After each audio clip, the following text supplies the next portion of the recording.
రావులపాలెంలో Janasena ఫ్లెక్సీని YCP కార్యకర్త చించేశారు. దీంతో ఉద్రిక్తత తలెత్తింది.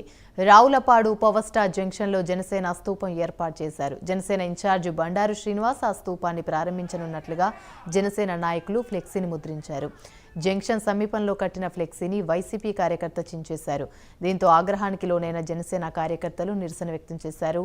నిందితుడిపై కఠిన చర్యలు తీసుకోవాలని ఆందోళన చేశారు.